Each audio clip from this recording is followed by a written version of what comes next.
نحمده ونصلی علی رسولہ الکریم بسم اللہ الرحمن الرحیم۔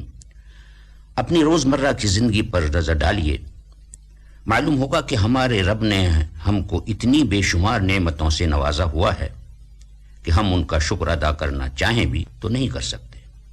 چاروں طرف انعام و اکرام کے دسترخوان پھیلے ہوئے اور رحمت و بخشش کے دروازے کھلے ہوئے ہیں۔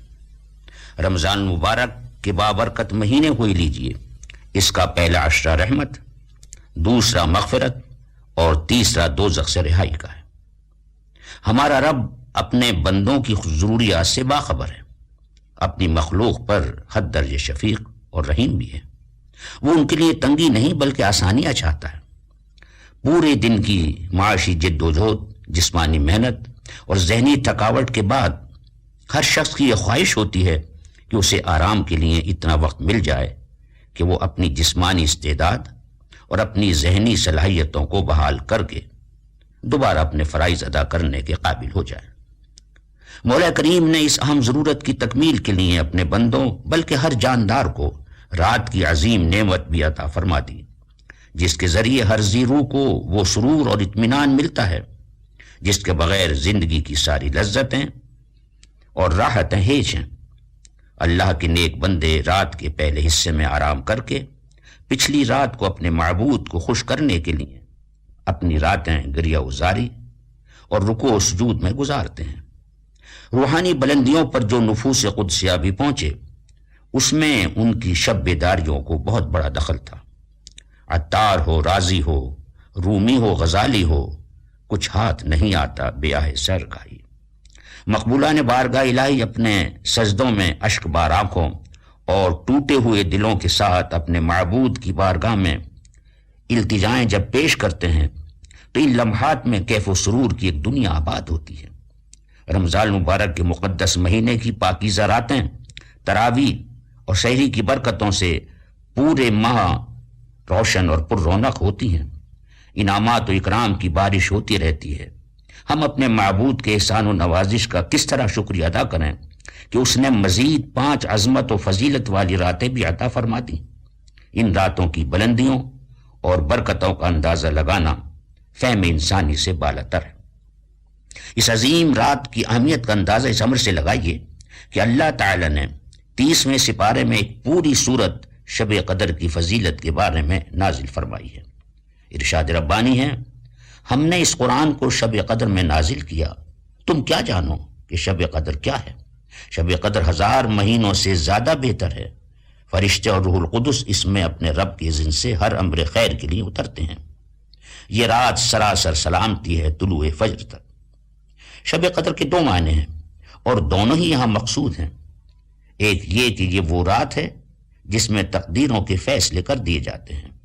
یہ رات دوسری راتوں کی طرح کوئی معمولی رات نہیں بلکہ یہ قسمتوں کے بنانے اور بگاڑنے کی رات ہے۔ اس میں وہ عظیم کتاب نازل ہوئی جس نے صرف عرب کی ہی نہیں بلکہ پوری دنیا کی تقدیر بدل کر رکھ دی۔ علامہ قرطبی نے اس رات کو لیلۃ القدر کہنے کی وجہ یوں بیان کی ہے کہ اللہ تعالیٰ نے اس میں ایک بڑی قدر و منزلت والی کتاب، بڑی قدر و منزلت والے رسول پر نازل فرمائی۔ رب کریم نے اس رات کو 1000 مہینوں سے بہتر بتلا کر اس حقیقت کی طرف اشارہ فرما دیا کہ اس رات میں خیر و بھلائی کا اتنا بڑا کام ہوا کہ کبھی انسانی تاریخ کے کسی طویل زمانے میں بھی ایسا کام نہیں ہوا تھا۔ یہ سمجھیے کہ انسان کی اصلاح اور فلاح کے لیے جو کام اس ایک رات میں ہوا یہ 1000 مہینوں کی کوششوں سے بھی بہتر ہے۔ بعض مفسرین کرام اس کا یہ بھی مفہوم لیتے ہیں کہ اس رات میں اتنی بھلائیاں اور نیکیاں تقسیم کی جاتی ہیں جتنی 1000 مہینوں میں بھی تقسیم نہیں ہوتی۔ حضرت عائشہ رضی اللہ تعالیٰ عنہ کی روایت ہے کہ رسول اکرم صلی اللہ علیہ وآلہ وسلم نے فرمایا کہ شب قدر کو رمضان کی آخری 10 راتوں میں سے طاق راتوں میں تلاش کرو۔ غالباً اللہ اور اس کے رسول صلی اللہ علیہ وآلہ وسلم کی طرف سے اس لیے لیلۃ القدر کا تعین نہیں کیا گیا ہے کہ شب قدر کی فضیلت سے فیض اٹھانے کی خاطر لوگ زیادہ سے زیادہ راتیں عبادت میں گزاریں۔ اگر ایک رات مقرر کر دی جاتی تو لوگ صرف اسی رات کو ہی جاگتے اور عبادت کرتے اور دوسری راتوں میں سستی و کوتاہی کا مظاہرہ کرتے۔ 5 طاق راتوں میں سے تو شب قدر ایک ہی رات کو ہوتی ہے، لیکن اللہ کے جن نیک بندوں نے بقیہ 4 راتوں میں اس مقدس شب کی تلاش میں عبادت گزاری، گریہ وزاری، دعاؤں اور التجاؤں میں ساری رات مصروف رہے، وہ اپنے رب کے کتنے قریب ہو گئے، اور اجر و ثواب، انعام و اکرام کی کیسی عظیم دولت ان کو نصیب ہو گئی۔ یہ رات امن و سلامتی کی رات ہے۔ نفس و شیطان کی وسوسہ اندازیاں عبادت گزاروں کو پریشان نہیں کرتی، وہ تو راتوں کے کیف و سرور کے لمحات میں اپنے معبود سے لو لگائے رہتے ہیں، اور یہ روح پرور اور ایمان افروز کیفیت رات بھر صبح کے طلوع ہونے تک جاری رہتی ہے۔ جس رات بھی شب قدر ہو تو اس کی برکات رات کے کسی حصے تک مخصوص نہیں، بلکہ تمام رات یعنی مغرب سے لے کر صبح صادق تک لطف و کرم اور عطا و بخشش کا یہ سلسلہ جاری رہتا ہے۔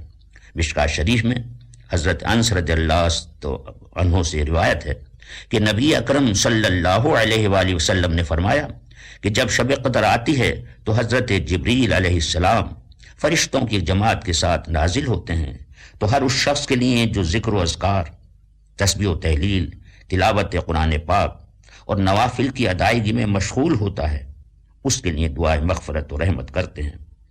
ویسے تو رمضان المبارک کا ہر دن برکت والا اور اس کی ہر رات رحمت والی ہے، لیکن اس ماہ مقدس کے آخری عشرے کی 21ویں، 23ویں، 25ویں، 27ویں اور 29ویں راتیں عظمت و فضیلت کے لحاظ سے ایک بلند مقام رکھتی ہیں۔ ان راتوں کو سجود و قیام سے آباد رکھنا باعث ثواب، موجب خیر و برکت اور ذریعہ نجات ہے۔ حضرت صلی اللہ علیہ وآلہ وسلم ان راتوں میں تمام رات یا رات کے بیشتر حصے میں نماز، ذکر و تلاوت میں مشغول رہتے اور اپنے اہل و عیال کو بھی عبادت کے لیے بیدار فرماتے۔ یہ رات انوار قرآن، انوار ملائکہ، انوار تجلیات سے روشن ہے۔ اس رات کو عبادت میں مصروف رہ کر گزارا جائے، گناہوں کی غفلت میں سو کر ضائع نہیں کیا جائے۔ یہ بڑی قدر و منزلت کی رات ہے۔ حدیث پاک میں ہے کہ حضور اکرم صلی اللہ علیہ وآلہ وسلم نے فرمایا کہ جو شخص شب قدر میں ایمان و احتساب کے ساتھ اللہ تعالیٰ کے اجر کی خاطر عبادت کے لیے کھڑا رہا، اس کے پچھلے تمام گناہ معاف ہو گئے۔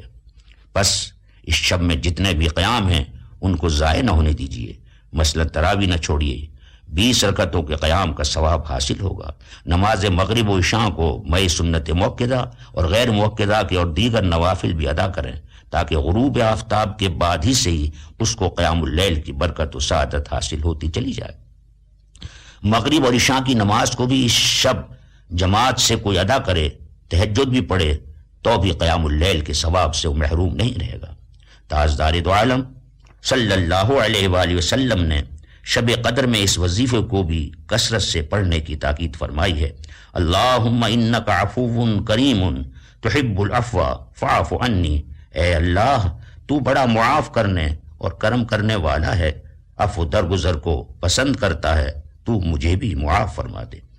ان تاخراتوں میں نہایت توجہ، عاجز و انکساری، پوری کوشش اور اہتمام کے ساتھ اپنی ٹوٹی پھوٹی عبادت کا نذرانہ بارگاہ عزدی میں پیش کیجیے۔ جتنی بھی کوتاہیاں اور خطائیں، خامیاں اور فروگزاشت پہلے عبادتوں میں ہو چکی ہیں، ان سب کی تلافی توبہ استغفار سے کیجیے۔ اپنی اور اپنے اہل و عیال اور تمام مسلمان بھائیوں کی مغفرت و بخشش اپنے رب سے طلب کیجیے۔ اپنے عزیز و اقارب اور خاص طور پر اپنے والدین کو اپنی دعاؤں میں ضرور یاد رکھیے۔ نیز امت مسلمہ کے اتحاد اتفاق، مصائب و تکالیف کے خاتمے، مسلمانوں کی سربلندی، خوشحالی و فارغ البالی، وطن عزیز پاکستان کی ترقی، حفاظت اور سلامتی کے لیے خصوصی طور پر دعائیں مانگیے۔ شب قدر کے سارے اعمال ہماری دنیاوی فلاح اور اخروی نجات کا ذریعہ اور آخرت کا توشہ ہے۔ ان اعمال کی قبولیت ہمارے معبود کا بہت بڑا انعام ہے۔ بارگاہ عزدی میں ہم سب مغفرت کے طلبگار اور اپنے رب کی عنایتوں اور بخششوں کے امیدوار ہیں۔ اس کا کرم ہی ہماری سب سے بڑی دولت اور عظیم ترین نعمت ہے۔ اللہ تعالی ہمیں شب قدر کے فیوزات و برکات سے بہرمر فرمائے۔ وآخر دعوانا ان الحمد للہ رب العالمین۔ اللہ رب العالمین۔